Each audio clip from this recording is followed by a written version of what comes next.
নমস্কার, এসপিএন চ্যানেলে আপনাদের স্বাগত।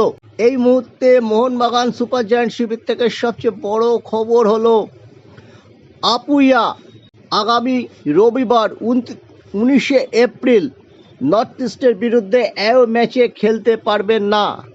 আপুইয়া এই ম্যাচেও খেলতে পারবেন না, মাঝ মাঠায় পড়বে মোহনবাগান, সেটা তো বোঝাই যাচ্ছে।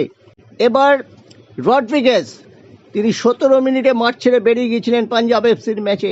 রড্রিগেজ না থাকলে মোহনবাগান ডিফেন্সের অবস্থা কতটা শোচনীয় হয় সেটা আমরা দেখেছি। গত 2 বছর সবচেয়ে ধারাবাহিক ডিফেন্ডার তিনি। গোড়ালিতে চোট পেয়েছেন, তার এমআরআই করা হয়েছে। প্রাথমিকভাবে যেটা জানা গেছে, তিনিও রবিবার খেলতে পারবেন না। রড্রিগেজও খেলতে পারছেন না, আপুইয়াও খেলতে পারছেন না। ফলে মোহনবাগান রক্ষণ নিয়ে নর্থ ইস্টের বিরুদ্ধে এই ম্যাচ খেলতে সমস্যায় পড়বে।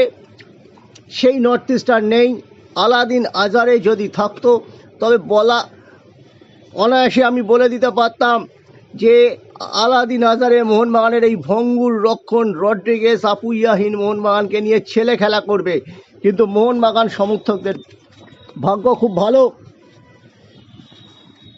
জাম্রতা বলে নর্থ ইস্টের যে ক্যাপ্টেন,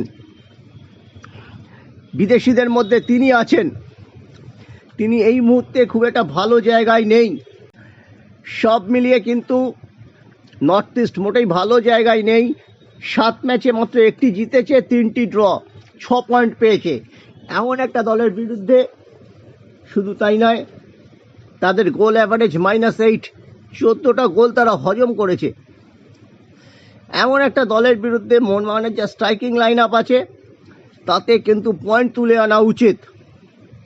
পুরো 3 পয়েন্ট নিয়েই কলকাতায় ফেরা উচিত, যেহেতু এই যে কোচ এই মুহূর্তে দলের প্রয়োজনীয় খেলোয়াড় না থাকায় 3-5-2 পদ্ধতিতে খেলাচ্ছেন, সেটা ক্লিক করছে না। নর্থ ইস্ট তখনই অনেকটাই সাবলীল যখন তারা 4 ডিফেন্ডারে খেলে। অ্যান্ডি বলে যে মিডফিল্ডারটি আছে, সেই মিডফিল্ডারটি মোটেই ফর্মে নেই। তিনি একটা সময় পিভট হিসেবে কাজ করতেন এই দলটির, কিন্তু তিনি নিজস্ব ছন্দ নেই। প্লেয়ার আলাদিন আজারের সাথে যে আরও 3 জন প্লেয়ার ছিল, যারা ডুরান্ডাও চমকে দিয়েছিল, তাদের কিন্তু ছেড়ে দিতে বাধ্য হয়েছে নর্থ ইস্ট ইউনাইটেড। তাই আপুইয়া, রড্রিগেজ না থাকলেও মোহনবাগানে কোচ লোবোরো যদি গোয়ার্তুমি না করে ঠিকমতো দলটাকে সাজাতে পারেন, তবে 3 পয়েন্ট নিয়ে ফেরা কোনোভাবেই অসম্ভব নয়। মনে রাখতে হবে লিস্টন এবং মনবীর, মোহনবাগানের এই যে দুটো সফল খেলোয়াড়, এই জুটিটাকে তিনি অন্যায় করছেন, ঘোরতর অন্যায় করছেন। এই জুটিটাকেই নর্থ ইস্টের বিরুদ্ধে তাদের খেলানো উচিত। রবসনকে একেবারে ম্যাচ টাইম দেওয়া উচিত নয়। দরকার হলে যদি দীপক টাংরি এমন কিছু কাজ করতে পারেননি, সত্যি দীপক টাংরিকে পুরোপুরি আমি দোষ দিচ্ছি না। মোহনবাগানের প্রবলেমটা কী হচ্ছে জানেন? মোহনবাগানে হচ্ছে ওই যে অভিষেক টেকরাম সিং, একে রাইটে খেলানো হচ্ছে, তো এ অ্যাকচুয়ালি বাঁ দিকের খেলোয়াড়, সুভাশিস বসুর পজিশনের প্লেয়ার। এই যখনই ডান দিকে খেলছি, আজকে আশিস রায় বলে একটি ছেলে মোহনবাগানে নেই। সমর্থকদের স্মৃতিশক্তি খুব খারাপ, তো এই আশিস রায়ের অভাবটা অনুভূত হচ্ছে। আপনি দেখুন, এই যে অভিষেক এই ডান দিকে মানিয়ে নিতে পারছেন না। অভিষেকের জায়গায় আশিস রায় খেলতেন, তার জায়গায় যাকে নিয়ে এসেছিলেন রানাওয়াড়ে, তিনি 30 মিনিটের প্লেয়ার। প্রথম দিকে খেলাচ্ছিলেন এই কোচ, বুঝে গিয়েছেন যে সেই অময় রানাওয়াড়ে সেই জায়গায় নেই। সুভাশিস বসুরও প্রবলেম আছে। সুভাশিস বসুর তো চিরকালীন প্রবলেম, তিনি যত ভালো অ্যাটাকে যান ফিরতে পারেন না। যত গরম বাড়বে, দাবদাহ বাড়বে, আর্দ্রতা বাড়বে, সুভাশিসের ফিরতে অসুবিধা হবে। শীতকালে যে ওয়ার্কলোডটা উপর নিচ তিনি করতে পারবেন, এই এপ্রিল মাসে তার করা সম্ভব নয়। শিলং একটু বেটার জায়গায়, আবহাওয়াটা হয়তো তার পক্ষে একটা অনুকূল থাকবে, এটা মাথায় রেখো বলে দিচ্ছি। রবসনকে দয়া করে যেন না খেলা নেই লোবেরও সামনে, তিনি দিমিত্রিকে দিয়ে শুরু করুক। দিমিত্রির ওপরে মোহনবাগানের সমর্থকদের একটা মোহভঙ্গ হয়েছে, কিন্তু এই ছেলেটি কিন্তু চরকির মতো গোটা মাঠটা ঘুরে বেড়ায়। দিমিত্রির এফোর্ট নিয়ে কিন্তু কোনো কথা হবে না, এবং সামনে তো ম্যাকা থাকবেনই। চারজন বিদেশি খেলানো যায় বলে কারো মাথার দিব্যি দেয়নি যে চারজন বিদেশিকে নিয়ে খেলাতে হবে। মোহনবাগানের সমস্যা তো এখন বিদেশিরাই। রবসনের ফর্ম নেই, কামিংস, দিমিত্রি এরা এখন ওয়ান অফ প্লেয়ারে পরিণত হয়েছেন।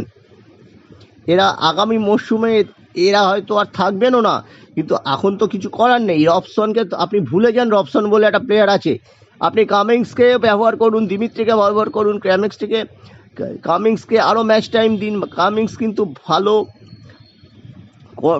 ফ্রিকিক কর্নার নাই, সেটা আমরা দেখেছি। কামিংসকে দিন না, শুধু দিমিত্রি কর্নার করছে, এখান থেকে গোল হচ্ছে না, কালকেও হয়নি। সব মিলিয়ে মোহনবাগানের সামর্থ্য আছে। মোহনবাগানের ইন্ডিয়ান ব্রিগেড এতটাই ভালো, তার ওপরে দয়া করে ওই লোবেরও তাদের ওপরে একটু নজর দিন। দরকার হলে অনিরুদ্ধ থাপাকে পেছন থেকে খেলান, দীপক টাংরির জায়গায় খেলান, সাহালকে শুরু করতে দিন। সাহাল তো বলটা হোল্ড করে, এক রুমাল জমিতে দুজনকে কাটাতে পারে। আব্দুল সাহাল, আমরা তো জানি। ডিস্ট্রিবিউশনটা বাড়াতে বলুন দুই উইনে, মনিবীরকে রাখুন। আমি আবার বলছি, মনিবীর যদি রাইটে না থাকে তবে অভিষেক যে যে আক্রমণে চলে যাচ্ছেন, সেখানে যারা খেলছেন, লিস্টন তিনি তো কোনোদিন এই জায়গাটা প্লে করেন না। লিস্টন তো সামনে চলে যাচ্ছেন, তিনি পেছনে নেমে কভার করছেন না। এবং দেখুন জামশেদপুর ম্যাচে ডান দিক থেকে গোল হয়েছে, অভিষেকের জায়গা থেকে গোল হয়েছে। কালকে দুটো গোলের ক্ষেত্রে দুটো ক্রস এসেছে ওই ডান দিক থেকে। এই জায়গাগুলো মনে রাখতে হবে নিশ্চয়ই। লোবেরো শ্রদ্ধেয় কোচ, এমন কিছু কোচ নয়, লোবেরো স্ট্যান্ডার্ডের কোচ এই বাংলাতে আছে, ভারতবর্ষও আছে, কিন্তু আর বিদেশি ব্যাপার আছে, স্প্যানিশ, তিনি সাফল্য পেয়েছেন। কিন্তু আমি আবার বলছি, উড়িষ্যা, বোম্বে, গোয়াতে কোচিং করা আর মোহনবাগানে কোচিং করা এক নয়। আপনি ভালো করে নিজেকে ভেবে দেখুন, আয়নার সামনে দাঁড়ান, ঠিকঠাক টিমটা সাজাতে পারলে কোনো ব্যাপার নয়। 3 পয়েন্ট নিয়েই মোহনবাগান ফিরবে, যতই আপুইয়া এবং রড্রিগেজ না থাকুক।